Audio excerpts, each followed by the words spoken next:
I just think to myself, we as women have been seriously lied to by society. Seriously lied to. You got that right. Like, we're told all these things growing up. Be successful, be smart, be independent, be beautiful, be feminine, be all of these things. And then when you become all of those things and you're ready to find a life partner or you're marriage minded, you look around and the dating pool is teeny tiny. There's nothing wrong with marriage. God ordained it. What's wrong is the laws that protect women to such a degree that men will be taken advantage of by the court system, even when she is in the wrong. It's hard to enter into what is supposed to be a lifetime contract when one party, the woman, is rewarded for her bad choices. It's a tragic sight and makes you think how society and culture ruin women's entire lives by pushing them to live a certain way. In the video you just saw, we have a woman who has come to the utter and shocking realization that feminism didn't help her all these years. She says she has spent most of her days figuring out physically, mentally, financially, and spiritually healthy enough to be able to afford and take care of a child. Because we as women like to date up. We usually want someone, we're actually wired this way. We want someone who's our socioeconomic equal or higher.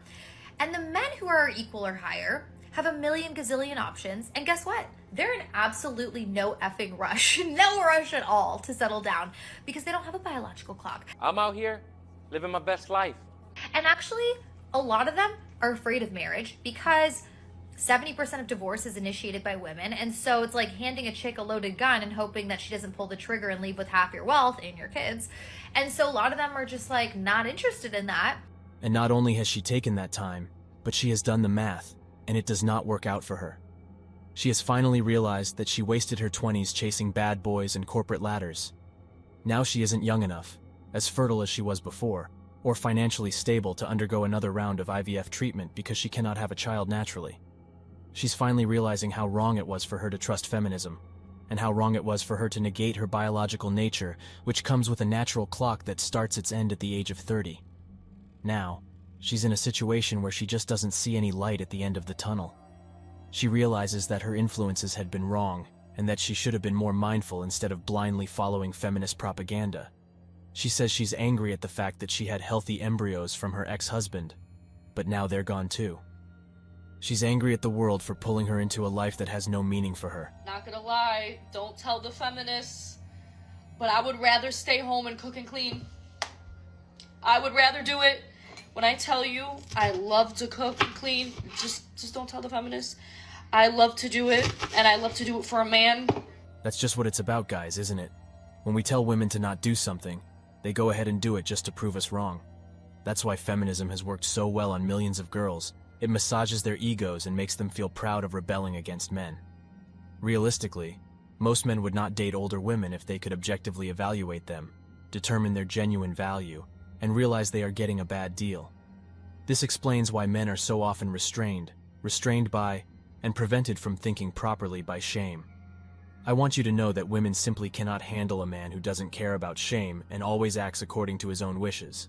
Something that I've seen for a while now is how high the lesbian divorce rate is. I think it's something like 75% divorce rate. But why I'm laughing is because how are you guys going to pin this one on men? How are you going to blame men for this? Because it's two women. From what I'm reading online, what women say the reason for divorces in the same-sex marriage is domestic violence, cheating, feeling ignored, and get this one, feeling like one partner is not pulling their weight in the relationship, which is very interesting to me because you all preach, oh, men are like children, you have to take care of them, they don't pull their weight. But these are two women. So please tell me how you're going to pin this one on men. They can't. If you are a young woman who thinks that you deserve a high-value man, no, you don't. The truth is that unless you struggle bus with a man on his way to the top, you are replaceable. No, what you should be doing is finding a good man who has integrity. You do not deserve a life of luxury unless you struggle bus with him to get there. Your game plan should be to attract the kind of man who will become the HVM that you want, because you help him get there. And you do that firstly by being the kind of bait for that catch. Find a good man and be good to him and grow together. That is how to get the life that you want. That's good advice. How do you feel if your wife was to be very exposed when she's going out? If she's with me, I don't mind it that much. Yeah, but if she's not with you, going out with the girls? I mind. It's not even a thought. Yeah. Because If I it's not respect something my that she would do. I respect my man. I don't do that because if I go out dressed a certain way, I know I'm looking for some kind of attention that I'm not looking for. I'm committed to him and only him. I don't do that. Until men stop caring about what other women think of them in public, they will continue to experience the shame that has been created to prevent them from quitting their relationships with older women. Women well over the age of marriageable capacity and who have not given birth are therefore hopeless. Men shouldn't be held responsible for that by society. If anything, the responsibility is on feminism, or more specifically, the radical kinds of feminism that suggest women might live their entire lives without men. An average woman wants a tall, handsome, wealthy, and attractive man. However, she typically fails to work on and improve her inner beauty, her personality, and character. In the end, what is on the inside ultimately manifests on the outside, and 99% of the time, this results in an entitled and ungrateful person who is self-centered and demands that the man grant her every wish for the rest of his life. They can't even admit that they should have followed the rules and lived in line with their feminine nature now that they've been saturated with feminist philosophy.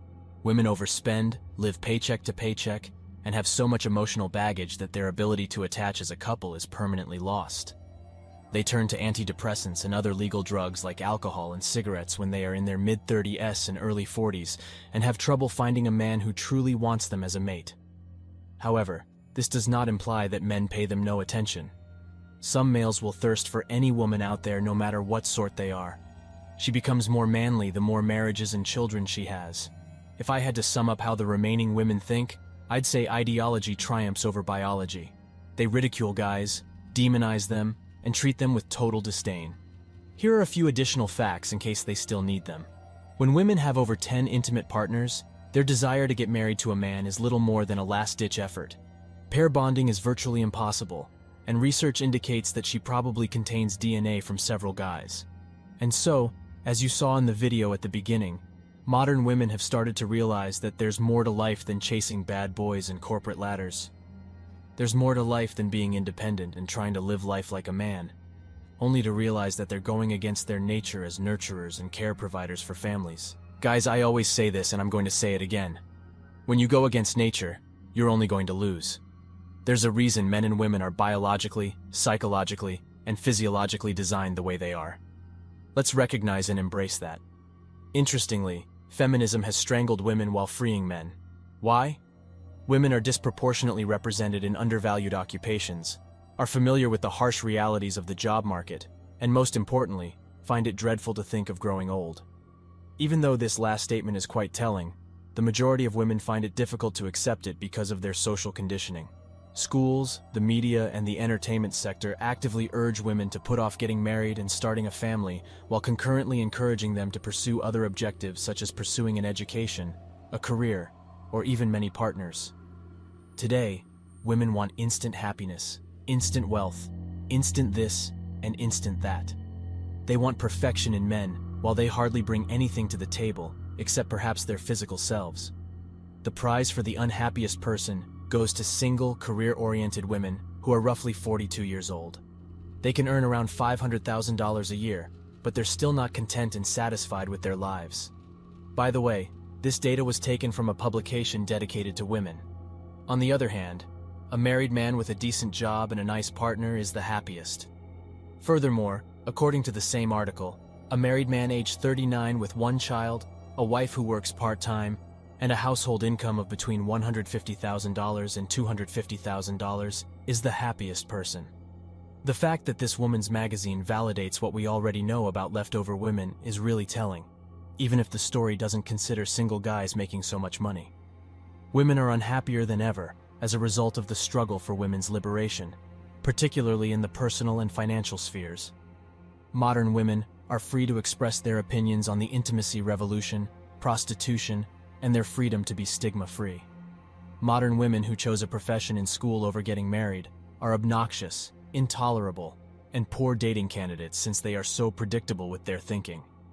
They've been given the myth that they can climb the corporate ladders in their 20s, have a successful profession, have several guys hit on them, and finally settle down in their mid-30s, even though they believe that this helps them have respectable savings and know themselves better. The truth is different, though. Even honorable women are aware of this terrible reality and openly admit that they prefer being correct and domineering to being happy. The remaining women delay having children, like imposing their ideals while spreading the gospel of tolerance and freedom, and feel oppressed simply for being female. They rarely acknowledge the fact that being a woman is far more advantageous than being a man. Working their way up the corporate ladder until their 40s, modern women did everything they could to capture and possess the essence of power they believed would make them happy. However, they only realized much too late that they had a natural need to nurture families, settle down, have loving relationships with men, and become good mothers. Thanks for watching The Circle of Kings. As always, we're looking forward to your support.